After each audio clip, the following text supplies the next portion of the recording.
दीप्ति गोयल और आप देख रहे हैं ट्रू इंडिया न्यूज। आइए रुख करते हैं अब खबरों की ओर।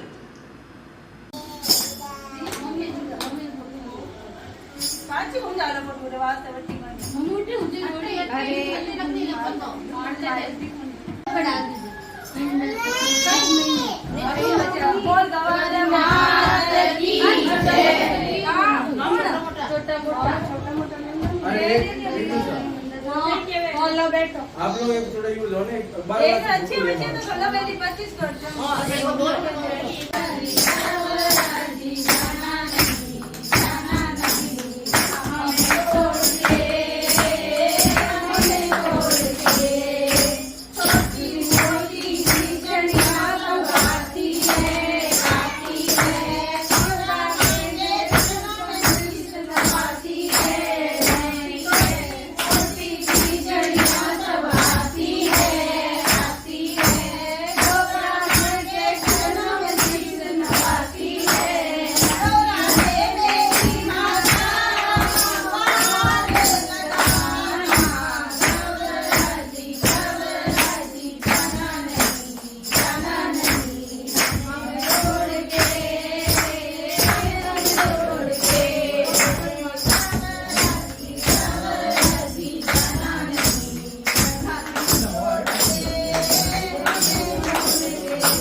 ट्रू इंडिया के लिए मैं आनंद कल्ला। बात जहां गौर माता के पूजन की चल रही है, मोहल्ले मोहल्ले में जहां पूजा अर्चना चल रही है, तिजड़ियां गौर माता की पूजा कर रही है।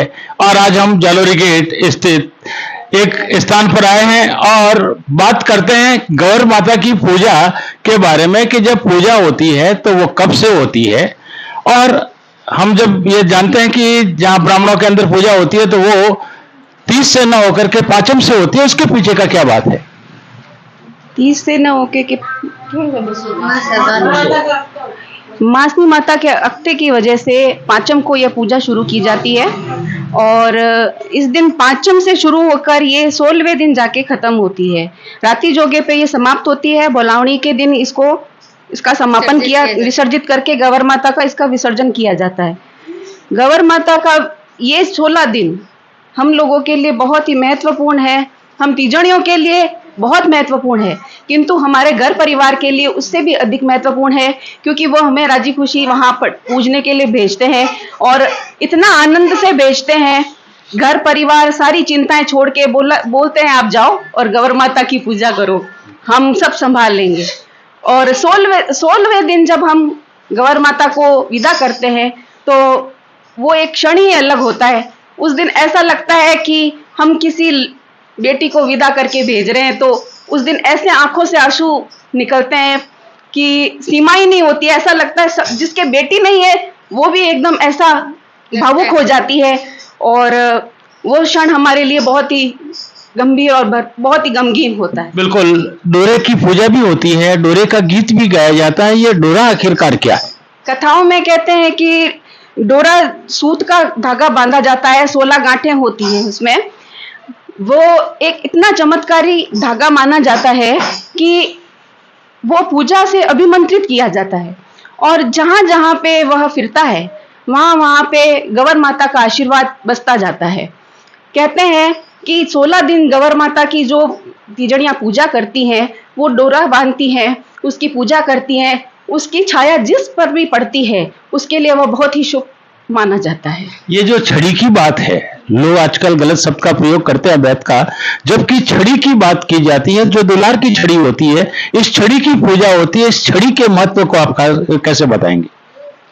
छड़ी तो जब से मैं पूजा करती आ रही हूँ तब से मेरे हिसाब से, और मेरी जो बड़ी दीदियाँ वगैरह हैं, चाची हैं, बड़ी मम्मियाँ हैं, ये सब पूजा करती हैं, वो हमें यही महत्व समझाती है कि छड़ी का एकमात्र महत्व है कि जब आप गवर पूजने के लिए जाती है और राती जोगे में जाती हैं, तो मान्यता यह है कि कवारे जितने भी होते हैं, अगर उन पे वो बैत पड़ जाती है तो उनका विवाह जल्दी हो जाता है। परंतु इसका गलत उपयोग होने लग गया है, उसको छड़ी की जगह पे बैत का शब्द का उपयोग करने लग गए हैं। ये तो दुलार की छड़ी है, तो ये आप जो इसे गवर माता का आशीर्वाद स्वरूप माना जाता है कि जिस भी कवारे पुरुष पे ये पड़ती है तो उसका अच्छे शुकन होते हैं और जल्दी विवाह की कामना उसकी हो जाती है। परंतु इसका गलत उपयोग होने लग गया है आजकल, और छोटी छोटी लड़कियां भी आजकल ये चीज यूज करने लग गई हैं, तो वो बहुत गलत चीज हो रही है। कहते हैं कि जो कुंवारी लड़कियां होती है वो इसे पूछती नहीं है, और जो है कि सुहागन और जहां आपके जो ये कहते हैं कि विधवा भी है वो पूछ सकती है। तो जब कुंवारी पूछ नहीं सकती तो वो छड़ी कैसे चलाती है? जो जिस जगह पे, जिस स्थान पे, जैसे हम लोग पूजा कर रहे हैं आज यहाँ पे, तो यहाँ पे जितनी भी कवारी लड़कियां हैं, हमें पता है, इसकी मान्यता पता है, हमारी बच्चियों को हम नहीं ले जाते। लेकिन जो बाहर से आती हैं या अदर कास्ट से जो लड़कियां आती हैं, औरतें आती हैं, वो मेला आनंद रूपी रूप से आती हैं, तो वो अपनी बच्चियों को भी लाती हैं।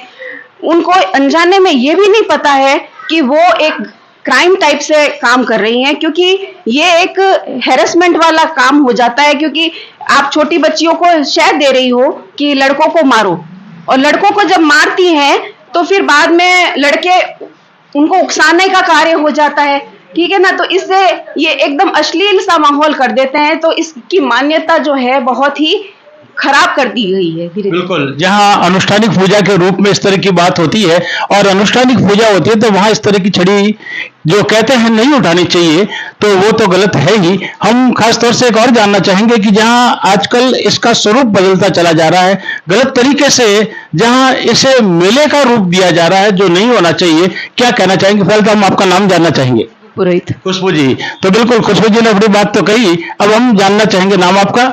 प्रियदर्शिका बोरा। बिल्कुल, प्रशासन से आप क्या चाहती है, किस तरीके की जो बातें यहाँ होती है जिससे कि आप लोगों को तकलीफ होती है, लोटियों का मेला क्या, उसको जानते हुए हम आपसे जानेंगे। प्रशासन से मैं ये कहना चाहती हूँ कि लोटियों का जो मेला होता है उसके अंतर्गत नवचौके से आगे रानीसर तक जो रास्ता होता है वो बहुत छोटा होता है, और सरोवर से हमारे जो तीजड़ियाँ होती है जो अमृत लेकर के आती है वो है ना फंस जाती है। उस फंसने का कारण हो जाता है लोडिंग टैक्सी का आ जाना, ऊँट पर सवार होकर के आ जाना, रास्ते में ना लोगों के कहने पर नाचना नहीं, हमें लोगों के कहने पर नहीं नाचना है, हमारी स्वयं की इच्छा हो तभी हमें नाचना है। और जीप होती है वो जीप लेकर के आ जाते हैं, ये कोई तरीका नहीं होता है, तो ये नहीं होना चाहिए। और जो है ना दिंगा गवर के दिन जो है ना हमारी तीजड़ियाँ स्वांग रच करके आती है, तो स्वांग रच करके आती है, तो उसके अंदर जो स्वांग रचने वाले जो हमारे कलाकार होते हैं, तो मैं उनसे भी ये कहना चाहूंगी वो उन्हीं का स्वांग रचे जो तीजड़ियाँ गवर पूछती है। अनमेरिड लड़कियां होती है काफी, तो वो भी है ना स्वांग रच करके आ जाती है और स्टेज पर खड़ी हो जाती है। तो मैं स्टेज वालों से भी ये निवेदन करना चाहती हूँ कि वो स्टेज पर ऐसी लड़कियों को ना बुलाए जो अनमेरिड गर्ल्स है। ये जो स्टेज जगह जगह पे लगे हुए हैं और उस कारण से एक समस्या पैदा होती है, आने जाने में आपको तकलीफ होती है, उस स्टेज के लिए प्रशासन को क्या कहना चाहेंगे? स्टेज के लिए मैं कहना चाहूंगी कुछ दूरी पर अगर लगाना ही है, अगर आपको प्रशासन तीजड़ियों का सम्मान करना है तो कुछ दूरी पर ले जाएगा। ऐसे नहीं थोड़ी दूरी है, 10 कदम चलते हो फिर स्टेज, 10 कदम चलते हैं फिर स्टेज, तो क्या होता है ऐसे आने जाने में परेशानी होती है। तीजड़ियों को भी आने जाने में जो स्वांग रच करके निकलती है उनको भी और ज्यादा परेशानी होने लग जाती है। और ऐसे अगर सभी को तीजड़ियों का सम्मान करते, जहाँ जहाँ गणगौर पूजन होता है वहां 15 दिन में जाइए ना, वहां जाकर के उनका सम्मान कीजिए, वहां पर एक साथ सबका सम्मान करोगे तो और भी और अच्छा लगेगा। एक दिन में आप कितनों का सम्मान कर पाओगे, इसलिए अलग अलग दिन जाइए आप, और है ना, इसलिए मैं स्टेज का तो बहिष्कार ही करती हूँ। बिल्कुल, बहुत शानदार तरीके से अपनी बात कही। और हम ये चाहेंगे कि जब इतनी सारी पूजनियां यहाँ बैठी है, यहाँ पूजा अर्चना जो हो रही है वो कितने समय से हो रही है? यहाँ पे 3 साल से, करीबन 3-4 साल से यहाँ से पूजा शुरू, लॉकडाउन के समय से यहाँ पे पूजा शुरू हो रही है। बिल्कुल, हम ये चाहेंगे कि आप एक सामूहिक रूप से जब गौर माता का गीत गाते हैं, हाँ, लोटियों का विशेषकर जब बात शुरू हुई है तो मैं आपको ये कहना चाह रही हूँ कि लोटियों में हमने लड़कों के बारे में तो बहुत सी बातें कर ली, लेकिन आज के टाइम में लड़कियों को छोड़ के तीजड़ियां भी इस तरह से इसमें इन्वॉल्व होती जा रही है। लोटियों का जो फंक्शन होता है, मैंने बचपन से देखा है कि अमृत कलश लेके लड़की औरतें जो है गवर माता का स्वरूप बन के जो है गवर माता का अमृत कलश लेके जल भर के लेके जाती है। उसके अलावा अब जैसे जैसे उसका माहौल चेंज हुआ है, स्वांग रचनी शुरू हो गई है, जीपे लाके उसमें आती हैं, ठेले लेके आती हैं, ठीक है, ढोल नगाड़े लाओ एक अलग चीज होती है, वो एक अपना आनंद का परिचय देते हैं। लेकिन ये जो चीजें हैं वो दूसरी तीजड़ियों को भी थोड़ा सा रास्ता रोकना, डिस्टरबेंस करना हो जाता है। संस्कृति को बदलने में तीजड़ियों का भी एक मुख्य हाथ बन रहा है।